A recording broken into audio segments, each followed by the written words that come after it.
Ya, Sobat Maestro masih di acara Maestro Golden Moment dan seperti yang saya sudah informasikan tadi bahwa kita akan mendengarkan kesaksian testimoni dari Bapak Pendeta Engkih begitu ya. Oke, untuk perkenalannya langsung saja bersama dengan beliau kita sudah tersambung. Halo, selamat siang Pak Pendeta Engkih.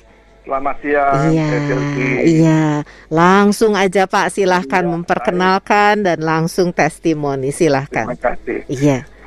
Selamat siang, selamat hari Minggu para Sobat Maestro, khususnya kaum usia emas. Saya perkenalkan singkat saja, nama saya Pendeta Emeritus Engkih Ganda Kusuma dari Gereja Kristen Pasundan di Jalan Kebonjati, Bandung. Saya cukup lama di Bandung karena saya pernah menjadi Sekretaris Umum Majelis Sinode 2 periode dan juga menjadi Ketua PGIW Jawa Barat. Saya mengawali kegiatan di Sukabumi sebagai pendeta jemaat 13 tahun, lalu ke Bandung, lalu lanjut lagi ke Cibubur selama 15 tahun di GKP Cibubur. Nah, sementara di GKP Cibubur, saya juga agak dipaksa-paksa oleh teman-teman dari Cijantung, PAUK Immanuel Kopassus Cijantung, menjadi pendeta konsulen.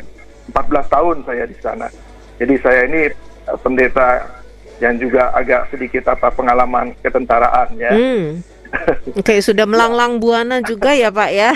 Iya, lalu ada banyak tugas-tugas yang lain saya nggak usah sebutkan lah ya. Tapi sekarang setelah emeritus saya Silvi masih mendapat tugas sebagai Ketua Penasehat Majelis Sinode GKP sampai tahun depan. Lalu saya dipercaya jadi Ketua Pastorum Sinode GKP. Jadi itu apa ya? Itu semacam pendetanya, para pendeta GKP lah ya.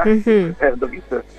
Nah, saya aktif di LAI sebagai penasehat kelompok kerja penggalangan dukungan LAI Mitra Bandung. Dan baru saja tanggal 19 Februari kemarin dilantik lagi menjadi penasehat lagi. Waduh. Penasehat aja udah usia lanjut ya. Dipercaya Pak. Komunitas Eldof, mungkin saya lebih tahu Eldof dari WHO itu Elder Old, Very Old. Ya. Nah, saya mohon izin karena ini memang acara Golden Moment, jadi kesaksian saya banyak sebenarnya, tapi saya batasi dari usia 60 tahun sampai hari ini. Ya, baik. Saya 36 tahun melayani secara struktural, lalu masuk emeritus 2017 di Cibubur, tapi dilaksanakannya di gedung Balai Komando Kopassus karena waktu itu kan belum pandemi ya. Jadi boleh hadir sampai 1.100 orang para pendeta dan undangan-undangan, luar biasa. Tentu selain sukacita juga ada keharuan karena harus ya bukan berpisah, sementara pindah tempat ke Bandung. Iya. Nah, bulan Oktober saya menjadi warga jemaat GKP Bandung, Jalan Kebonjati.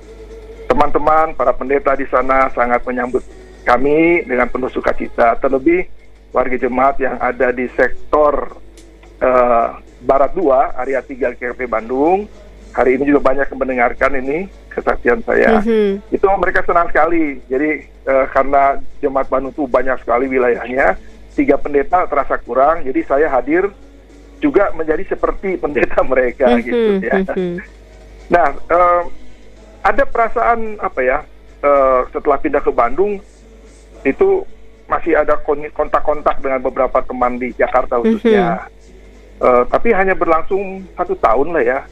Ada suasana apa mungkin masing-masing sibuk lagi, sempat ada yang kunjungan, nengok ya, ajak jalan-jalan ke Ciwidey kemana. Tapi nggak lama. Setelah itu terhentilah komunikasi formal. Lebih hanya beberapa orang yang masih bisa berlanjut komunikasinya. Nah, tambah lagi nih Teh Silvi, di awal 2019 karena ternyata dokter bilang saya diabetes, saya harus pasang satu ring di jantung saya. Nah, muncul tuh perasaan khawatir. Aduh, gimana nih? Hidup saya masih panjang nggak? Pasang ringnya. Harus minum obat tiap hari, ada 7 obat yang harus saya minum. Nah, tapi sekali lagi kepedulian dan perhatian teman-teman di Bandung ini luar biasa. Jadi salah satu rekan pelayanan saya dulu waktu ketua PGIW itu beliau Ibu Indrawati.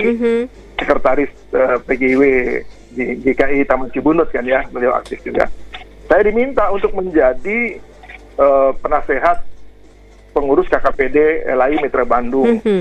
Jadi akhirnya ya saya siap menerimanya, lalu kemudian karena saya banyak relasi di Jawa Barat, jadi KKPD ini tidak hanya di sekitar Bandung saja, bahkan sampai jauh, sampai Sumedang, Tasikmalaya, Garut, dan seterusnya, ya, Sukabumi, dan sebagainya. Nah, karena itu relasi saya dengan LAI menjadi semakin dekat. Biasanya gereja-gereja itu kalau dengar LAI, maunya kan minta diskon. Gitu. Ya, hari ini nih, hari terakhir nih, diskon 20%, karena ulang tahun LAI kan bulan Februari, ya. Ya mudah-mudahan kalau melalui saya, besok-besok masih bisa dapat diskon. Lupa bahwa LAI itu adalah diberi mandat oleh gereja-gereja di Indonesia, ya, harusnya kita dukung ya. Nah, tadi sudah saya katakan untuk lanjut usia ada komunitas LDOF yang baru dibentuk, sekaligus itu adalah komunitas lintas profesi. Jadi ada dokter di situ, pengurusnya dokter gigi, pengusaha, pelaut, pendeta, guru, ibu rumah tangga dan sebagainya. Nah, saya mau masuk saja sekarang ke kesaksian, inti kesaksian saya ya, testimoni saya. Silakan. Tentu berdasarkan firman Tuhan, 2 Timotius 4 ayat 2. Ini sudah hafal ya, saya bacakan. Beritakanlah firman, siap sedialah baik atau tidak baik waktunya. Nyatakanlah apa yang salah, tegurlah dan nasihatilah dengan segala kesabaran dan pengajaran. Sobat Maestro, Rasul Paulus pasti sudah lanjut usia ketika menasihati Timotius yang masih muda waktu itu. Dan nasihat-nasihat ini didasari oleh pengalaman-pengalaman pribadinya, ya, bahwa dia sudah tua, tapi dia tetap punya visi dan misi untuk memberitakan Injil. Dia harus ke Roma bukan karena ditahan, sebenarnya dia tidak dianggap sudah tidak bersalah, tapi dia mau naik banding ke Roma untuk bertemu Kaisar. Supaya apa? Supaya bisa memberitakan Injil. Aneh ya, biasanya orang naik banding kan supaya dapat keringanan hukuman. Betul. Ini dia tidak dihukum, tapi dia naik banding untuk memberitakan Injil. Nah, saya kira ini semangat ini penting sekali. Dan ternyata dia juga sampai harus mempertaruhkan nyawa dalam perjalanannya. Dia juga harus di penjara. Jadi ingat khotbahnya Pak Pendeta Yahya Purwanto tadi ya, salib itu tadi. Tapi kita tahu dalam sejarah gereja, bahkan sejarah dunia, gereja mencatat pada awal abad keempat, justru Kekaisaran Romawi menjadi pusat kehidupan kekristenan. Ya, saya kira itu penting. Bahkan sampai hari ini untuk gereja Roma Katolik kan Vatikan pusat kehidupannya. Nah, oleh karena itu dari pesan firman Tuhan, dari pengalaman-pengalaman saya tadi ada hal yang pertama, saya ingin menegaskan testimoni saya. Mari kita menghayati bahwa usia lanjut bukanlah titik kehidupan menuju masa penderitaan, bukan penderitaan salib ya, tapi penderitaan duniawi gitu. Karena apa? Karena usia-usia ini kan memang rentan kita mulai sakit sama fisik ya. Kita mulai kesepian, kita diserang rasa khawatir, takut seperti saya tadi itu pasang ring ya. Akibatnya kita banyak duduk melamun. Acara Golden Moment ini kan boleh bernostalgia, tetapi nostalgia bukan untuk membuat kita bersedih karena keindahan masa lalu dan situasi sekarang ya, seperti disampaikan tadi. Tapi bagaimana kita tetap bisa melihat usia lanjut merupakan kesempatan bagi kita bersama di tengah keluarga, di gereja, komunitas, masyarakat di mana kita tinggal. Bagi kebanyakan orang, termasuk para pendeta, termasuk saya, secara finansial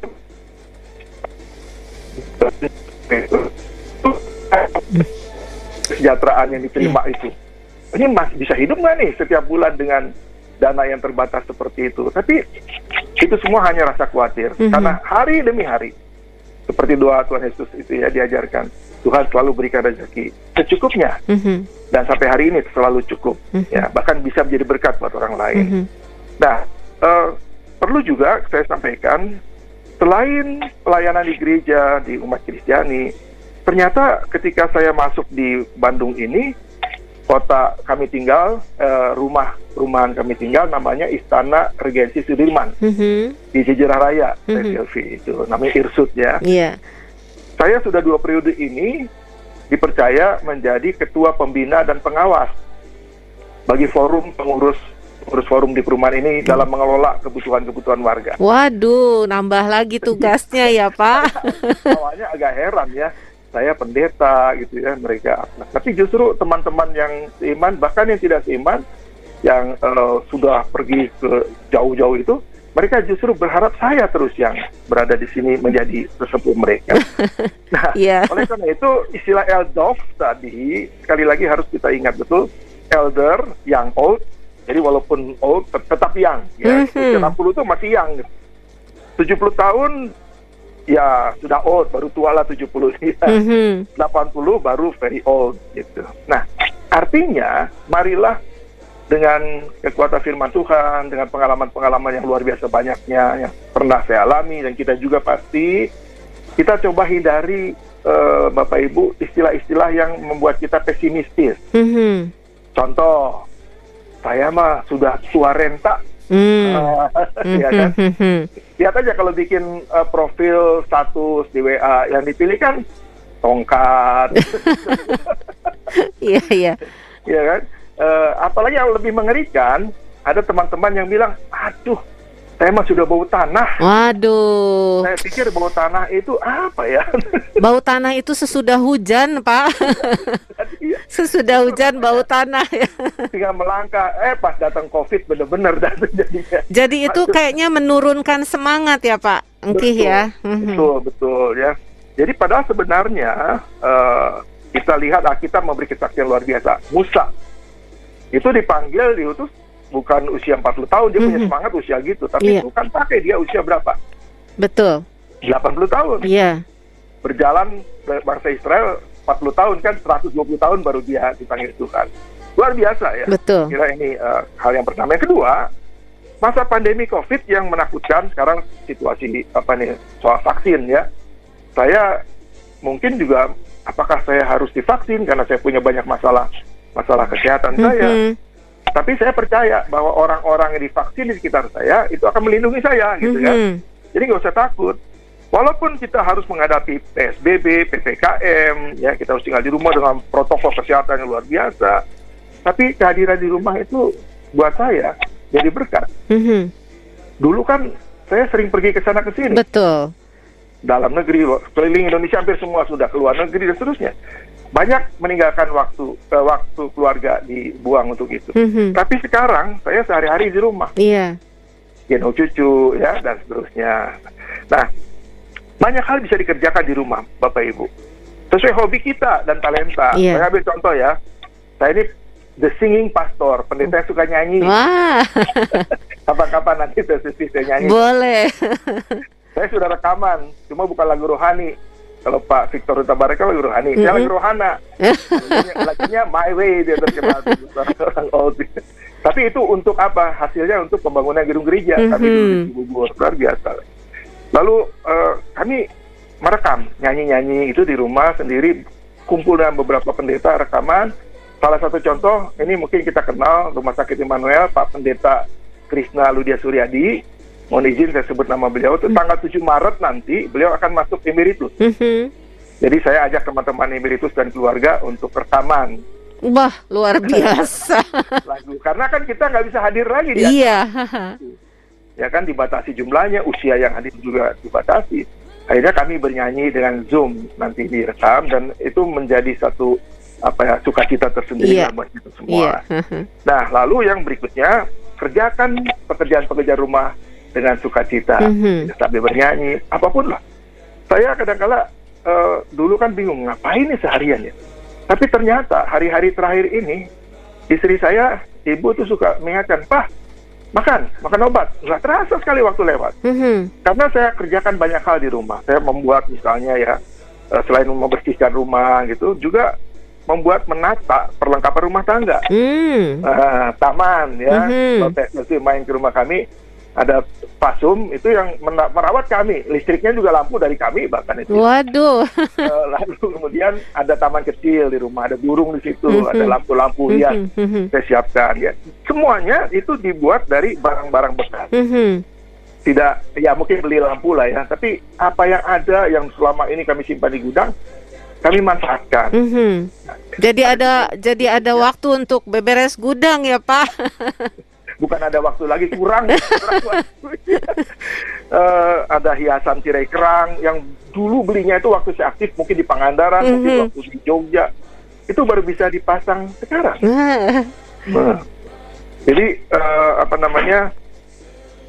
lalu saya coba pipa air, membuat instalasi pipa air supaya waktu hujan masuklah ke toren untuk menghemat air, tidak harus selalu air dari yang dibayar itu kan ya. Tuhan sudah berkati dengan air hujan buat lemari, kandang burung dan sebagainya.